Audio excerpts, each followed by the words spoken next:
Well, from wherever you are watching now, the Energy and Petroleum Regulator has announced it has been reduced by 5 shillings, and also diesel has been reduced by 2 Kenya shillings, and petrol, or rather paraffin, will now be retailing at less of 4 shillings. Well, we shall be taking a look on that and later on. Remember, this is just festive season. Will this now be the trend? Do we expect that every 14th day of the month fuel prices will be going down as promised by President William Ruto, or is it a sign of this festive season? Well, we're waiting to see how that will also turn out to be. My name is Sami Adika. Many thanks for tuning in. Now, the Anti-Corruption Court has acquitted former Treasury Cabinet Secretary Henry Rotich and his 8 co-accused in the 63 billion Aror and Kimwarer dams scandals. Now, according to the magistrate Eunice Nyutu, there was no evidence to prove that Rotich and his co-accused committed an offense for financial misconduct. Further, the magistrate called out the prosecution side for what she called dereliction of duty in the handling of the case.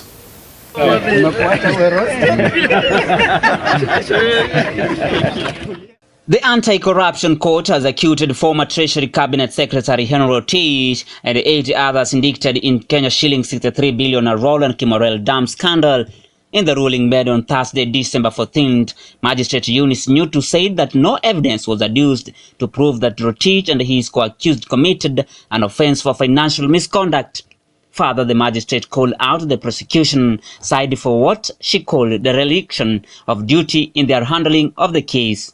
As I quote, no evidence was adduced to show that there was a payment of 75,423,000 euros in respect of Kimorel multipurpose dam, and that the same was made without lawful authority, if it at all, she ruled. I'm further guided by the decision of Justice Sifuna in civil suit E044 of 2022.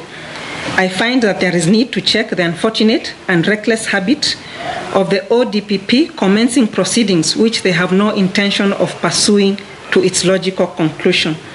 Such conduct is an affront to the administration of justice and a waste of precious judicial time.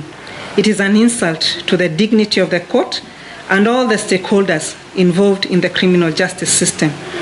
Indeed, as Justice Sifuna held, such officers from the Office of Director of Public Prosecution should be personally held liable for any compensatory damages arising out of suits filed by aggrieved persons against the government. As such, I hereby order that this ruling shall be placed before the Attorney General and the National Council of Administrative Justice with a view of sparking conversation on legal reforms on this issue. In the meantime, all the accused persons herein are hereby acquitted under Section 210 of the CPC.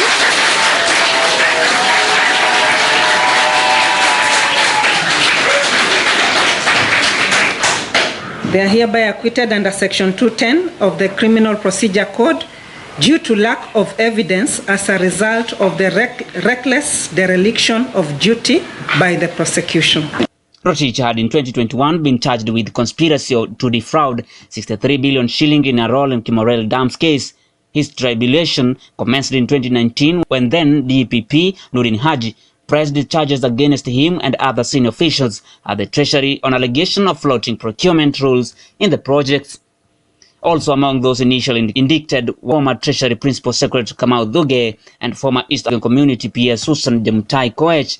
However, PP dropped charges against Dhuge and Koech, noting that they had agreed to testify in the case. The two proposed dams have been shrouded in controversy that has seen senior government officials and political factions point accusing fingers at each other. Rotich was charged alongside former Kerio Valley Development Authority Managing Director David Kimosop and 8 others with conspiracy to defraud 63 billion for constructing the Kimorel and Arol multipurpose dams in Elgeyo Marakwet County. The other accused persons are former Chief Economist Kennedy Nyakundi, former NEMA Managing Director Geoffrey Wahungu, and KVDA official Jackson Kinyanjui, William Kipkomboi, Paul Kipkoech, Francis Chepkonga, and Titus Murithi. Speaking ahead of 2022 election, President William Ruto affirmed that no money was lost in the procurement stage of the two projects. While responding to question during the presidential debate in July 2022, the president said that the truth will eventually be in the public. How come that the only projects that did not go through is Aurora and Kimorer? All the others went through. That's number one. Number two, today, the government of Kenya is in court because the contractor, with all those allegations that have been made, the contractor has gone to court to demand payment of another 12 billion shillings and Kimorer, and yet there is nothing on the ground. What was this?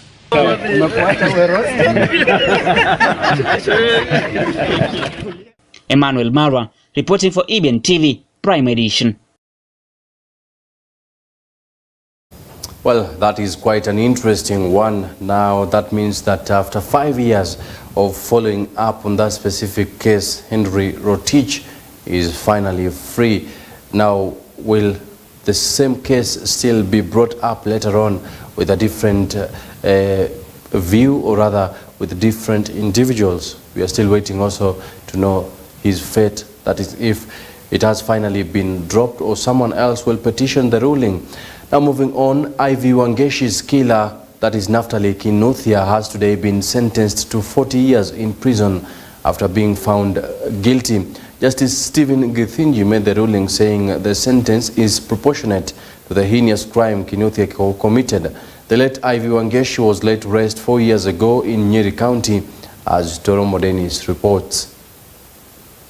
Murder suspect Naftali Kinuthia has been sentenced to 40 years in prison for the cold-blooded murder of his estranged lover Ivy Wangeci outside Moi Teaching and Referral Hospital in 2019. Kisimu akazima, ndio ikaprompt kwenda kutafuta shoka na akaja kutegea na akamfanyia vile anafanyia. Kinuthia was sentenced before the Eldoret High Court on Thursday, bringing the 4-year murder trial to a close. In his ruling, Justice Stephen Githinji stated that he had heard the suspect's plea, but the sentence was proportionate to his heinous crime for which he was found culpable. Kinuthia, through his lawyers, expressed regret for the crime and claimed to have changed in the 4 years he had been in remand. Shana alikuwa amemweleza kuwa yuko na birthday party yake na akamtumia madeni kidogo, lakini kutoka wakati alimtumia hizo pesa ikawa msichana apiki tena simu. Hiyo ndio ikamprompt yeye kuja mpaka Eldoret. Kinuthia testified in court that he continued to financially support Wangeci even after she became distant from him, stated that he has spent over 100,000 shillings on her and was in the process of reclaiming it from her parents after realizing that their love was not blossoming. Kwa activities zote za church school alikuwa sawa sana. She was a team player. She could interact with the other young people around here. Wangeci was laid to arrest in Mahinga, Nyeri County on Thursday, April 18, 2019. Toromo Dennis, EBN TV.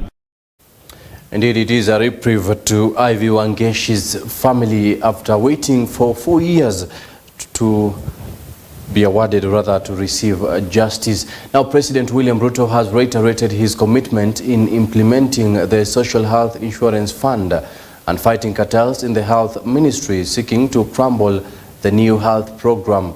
Speaking in Baringo during the annual Kimalel Got Action, President Ruto said the fund will be implemented at all costs, even as deep-rooted cartels who have been looting the Ministry of Health continue sponsoring cases in court against the program. Najua kuna watu wametupeleka kotini ati hawataki hii sheria mpya, na ni watu ambao ni wakora, kwa sababu wamezoea kuiba pesa pale NHIF. Imagine kuna mtu ako na hospitali kona fulani hapo, ati anafanya upasuaji operation, anafanya na ni kona, anafanya ati operation kuliko hospitali ya Kenyatta, kuliko hospitali ya Aga Khan, na ni wizi tu, anaiba pesa ya serikali. Na ndio wameenda kotini kuzuia, kwa sababu tumesema katika hii sheria mpya tuko na digital health bill ambayo itahakikisha ya kwamba kila delivery ya health service tutajua kwa mtandao, ndio tuweze kuondoa wakora wote ambao wanatuibia pesa na wanaharibu delivery ya health.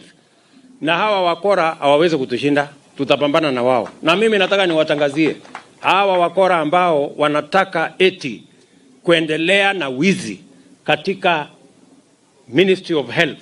I want to tell them it will not go on anymore. Hiyo mambo ya kuiba huko Ministry of Health tutaisimamisha. Unajua watu wengi kwa sababu wamekuwa wafanyabiashara matapeli katika sekta ya health, wamekuwa matajiri wa kupindukia kwa sababu ya corruption katika mambo ya health, ufisadi wa kupindukia katika mambo ya health. Sasa wameenda kotini kuzuia. Wanafika kotini wanasema sijui bei imeenda juu. Mimi nimetangaza ya kwamba wale watu ambao wamekuwa wakilipa shilingi 500 sasa tutawapunguzia ikuje shilingi 300. Hiyo ni kuongeza ama ni kupunguza? Yule mtu ambaye anapinga ati isirudi chini isikuje 300, huyo ni mtu ambaye anatakia Wakenya mambo mazuri. Na unasikia hiyo kelele yote, hawasemi ati bei ya bima ya afya imerudi chini. Hapana, hawasemi hapo. Wanasema tu ingine hapo, unajua mambo sijui nini, kwa sababu hawataki kusema ukweli. Lakini mimi nitakabiliana na wao. Si raia wamenipatia uwezo ya kupigana na hao wakora? Nimeshawatangazia. Si nilisema mambo ni matatu. Hakuna mahali watapitia hapa. We are not going to accept blackmail. Now, Deputy President Rigathi Gachagua has yet again defended Roads Cabinet Secretary Kipchumba Murkomen following calls by a section of leaders to have him resign. The DP said Murkomen cannot be held responsible for recent failures of generators at the Jomo Kenyatta International Airport during power outages. Gachagua reiterated that the previous government led by retired President Uhuru Kenyatta is to blame for the outages at the country's main airport. Gachagua, however, called on the Roads Cabinet Secretary Kipchumba Murkomen to look for funds and install new generators at the airport. Kanihakikishie nyinyi ya kwamba historia ikiandikwa, serikali ambaye itamaliza uhalifu katika hii kaunti ya Baringo kabisa ni ya serikali ya Daktari William Samoei Ruto. Juu ya hayo, waziri wetu Kipchumba ametangaza mambo mengi sana ambayo inaendelea. Na huyu Kipchumba anajaribu. Na kuna wengine niliona wanamkemea ati ajiuzuru ati kwa sababu generator imekataa kufanya kazi pale JKIA. Huyu Kipchumba ndiye alinunua hiyo generator. Ilinunuliwa na ile serikali nyingine na ilikuwa fake. Sasa ikijaribu kuhakishwa inasimika. Sasa Kipchumba, wewe tafuta generator yako uweke, wachana na ile watu. Si kijana anajaribu. Tuache kuingilia viongozi bure. Kwa sababu mambo tulikuta ni mengi ilikuwa imeharibika na ndio tunajaribu kurekebisha. Sasa wanataka kutubebesha hiyo mzigo. Na hiyo generator ni hao walinunua pesa mingi, wakanunua kitu fake. Ikiwekwa moto, ikiwekwa load kidogo inaanza kutoa moshi. Sasa lazima Kipchumba afanye marekebisho pale, alete generator mpya na mambo yote pale yabadilishe. Na ajenge airport mpya ambaye ni ya kisasa, ambaye itatupatia heshima katika dunia nzima. Mimi sitaki nipitishie hapo niseme tu watu wanaongea mambo mengi, mambo ya uchumi nini. Wacha mimi nimwambie watu ya Baringo. Huyu William Ruto rais wetu, kijana wenu hapa nyumbani. Mimi ndio naketi naye pale. Na kama kuna kiongozi katika jamhuri yako na bidii ni huyu rais wetu. Saa 11 asubuhi ameamuka kwa ofisi mpaka saa 6 usiku. Mpaka hao vijana wetu sasa mawaziri wanaanza kulia ati aende pole ndio pia waende pole. Well, I still wonder what will be said about the current regime once they go home after their tenure, be it 1 year or the 2 years they will be in power. Now, President William Ruto has said that the government will do whatever it takes to curb insecurity in Lamu County by dealing decisively with those inciting people, and noting that terrorists are capitalizing on such divisions to advance their evil agenda. Speaking during a meeting with leaders from the county at State House, Nairobi, the head of state called on the area leaders to step forward, unite and work together. Tumewaita nyinyi kama viongozi kwa sababu matatizo ya Lamu hayako kwa wananchi. Matatizo yako kwa viongozi.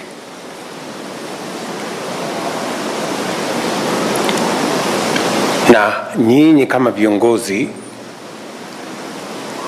ndio mtakaoamua kama Lamu itakuwa na usalama ama Lamu itaendelea kuwa na matatizo. Ni nyinyi mlioketi hapa pamoja na sisi ndio tutaamua.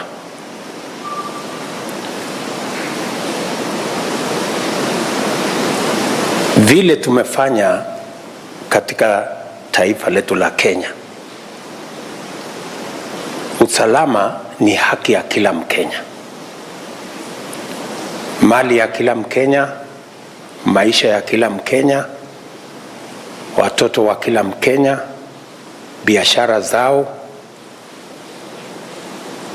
Ni jukumu letu kama serikali, tukifanya kazi na viongozi, tuhakikishe ya kwamba mali yao iko salama, watoto wao wako salama, biashara zao ziko salama.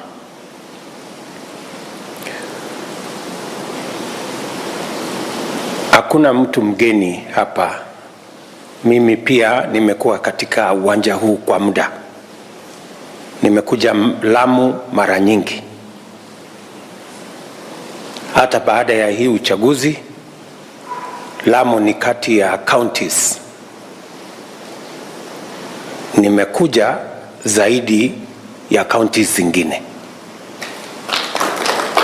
And come again and sit with you and tell you how we believe we can sort some of these issues. But on my own behalf and on behalf of the leadership, Your Excellency, we shall do all that is within our power to bring our people together. We have plans. We will come and share. We have issues of herders and farmers. We have to create areas for herders. We have to create areas for farmers. All are Kenyans and all have rights. Well, now crossing over to matters service delivery. Now, Nairobi Governor Johnson Sakaja has officially launched the Customer Service Center at City Hall with 20 stations aiming to streamline processes and elevate customer satisfaction.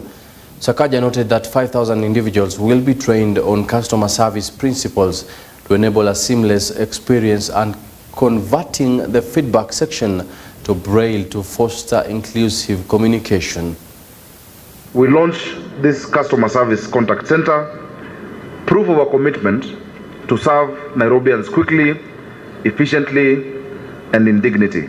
Over the past 2 months, our dedicated customer service team has worked diligently reviewing and formulating the customer service delivery charter, and this charter stands as a solemn pledge in ensuring services are provided within stipulated time, ushering in a new era of accountability and responsiveness to your needs. Well, away from that and on matters education, junior secondary school teachers in Kitui County have vowed to down their tools come January 2024 if the government fails to absorb them on permanent and pensionable terms. The teachers have decried of low stipend considering tough economic times, noting that they will not renew the one-year contract ending December 31st.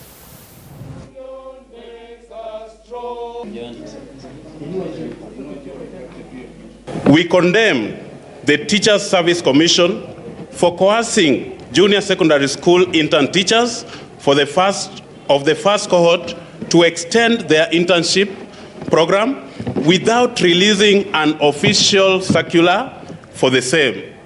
The GSS teachers who are senior has to be confirmed because they cannot be sacrificed, yet other people who graduated in the year 2023 July are employed under permanent and pensionable terms. If the Teachers Service Commission is not going to confirm the first intern cohort, so there is no learning that is going to take place come January, we are going to put down our tools. Imagine an intern, somebody being paid in Nairobi, 20,000, then taxed housing levy, yeah, the normal pay tax, they end up with 17,000. In Nairobi, where do you expect this teacher to stay? If the government wants the best from these teachers, we urgently recommend that they employ them on P and P, so that the teacher can now concentrate in preparing for the runners, so they can be able to teach properly.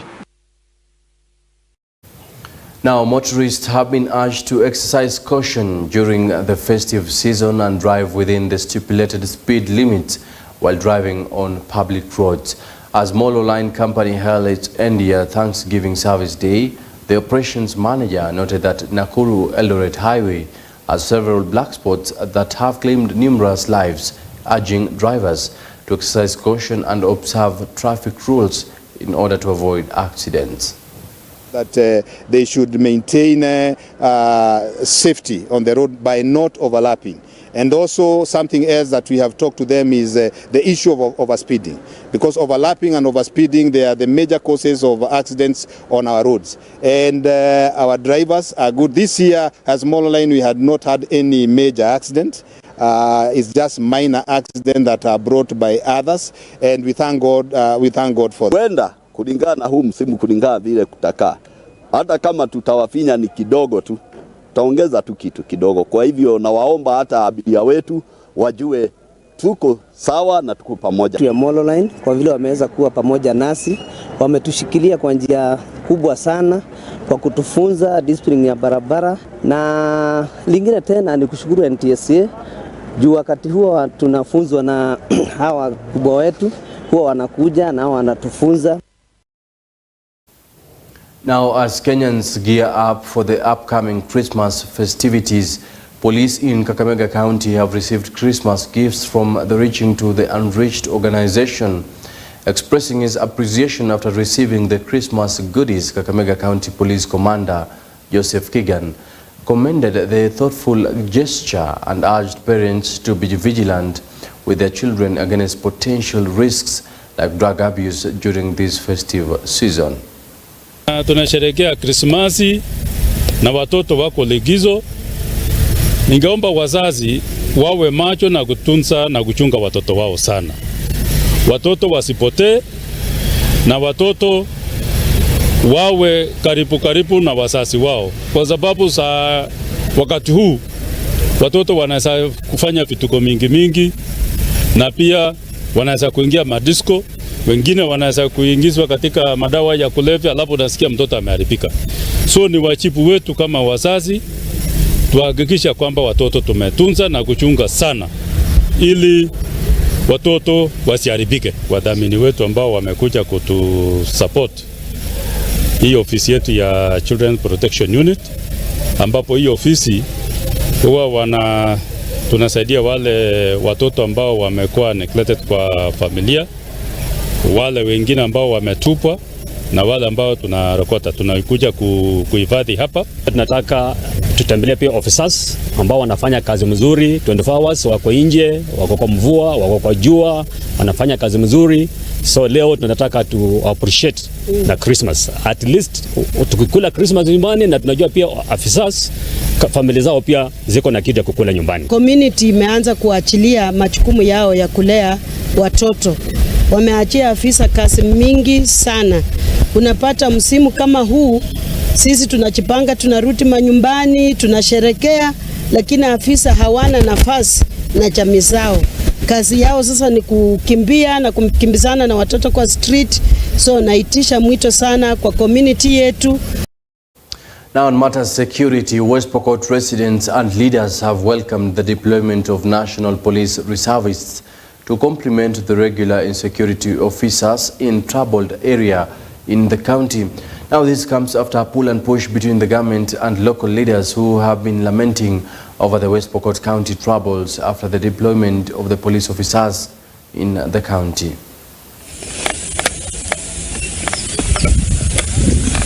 Wana vile hali ilivyo. Kwanza walishangaa kwa sababu mbeleni walikuwa nafikiria watu wa West Pokot na wale watiati ndio wachokozi, na ndio wale ambaye wamekuza kila kabila na wachakuzwa. Lakini ukiangalia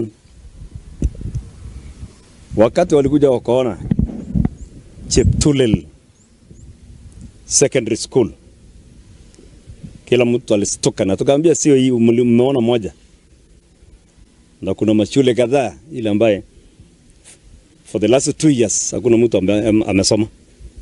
Watu wamehama, mpaka watoto sasa wanahangaika, hakuna shule, wale wa primary, wale wa chekechea, yani pre-unit school, wale wa secondary school, mpaka college ya TTI ambayo Jesekon yote walimalizwa. Wale walinzi wa akiba yani NPR 205 na tayari wanaendelea na training pale Chester, na tuko na mpango kamili ya kuhakikisha wakimaliza mwanzo wa January, kwanza kabisa tutahakikisha tumewadeploy kwa mashule zote zile ziliathirika kwa mambo ya kutokuwa na usalama, na lazima kila shule itakuwa na NPR, kama namba ya chini itakuwa 5, na wataishi pale kwa shule, na serikali iko na mpango. Mheshimiwa waziri wetu alikuwa last week na sisi, na nipatia jukumu ya kuhakikisha nimempatia estimate ya ile mahitaji ya hizo mashule 7, 5 ikiwa pale ya Pokot Central na moja ikiwa Pokot West na moja iko pande ya Pokot North, na tayari nimeshafanya na nimeshatuma kwake, na hii wiki tunafuatilia, kwa sababu lengo letu kufikia tarehe 8 hizo mashule zote zinaanza kazi na wanafunzi wamerudi kwa hizo mashule. Now, a section of religious leaders under the banner of patriarchal spiritual fathers have called on members of parliament to pass a bill against same-sex marriage. According to the clergy, same-sex marriage is against the Bible teachings led by the founding Bishop of Redeemed Gospel Churches, Archbishop Arthur Kitonga. The clergy have emphasized that they are firmly supporting the spouse of the Deputy President, Pastor Dorcas Rigathi, in fighting the war against same-sex marriages. Hata Sodoma na Gomora waliangamizwa wote kwa sababu ya mambo ya jinsia moja, na kwa hivyo hatuwezi kukubali kitu ya aina hiyo ikubalike katika nchi ya Kenya, kwa maana nchi ya Kenya, taifa yetu, ni ya mambo matakatifu.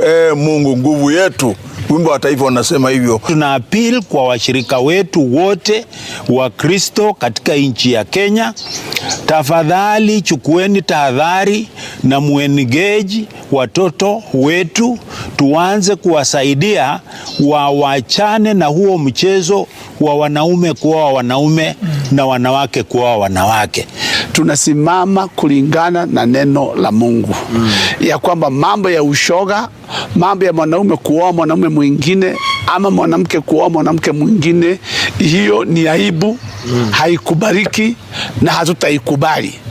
Kwa hivyo walio hapa, mlio hapa na mlio Ulaya ama mlio wapi, muelewe hivi, msimamo wa kanisa ni kwamba hatukubaliani na ushoga, kwa sababu hiyo hailingani na neno la Mungu.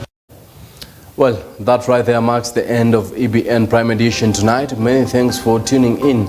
Until next time, my name is Sami Adika. You have a lovely night.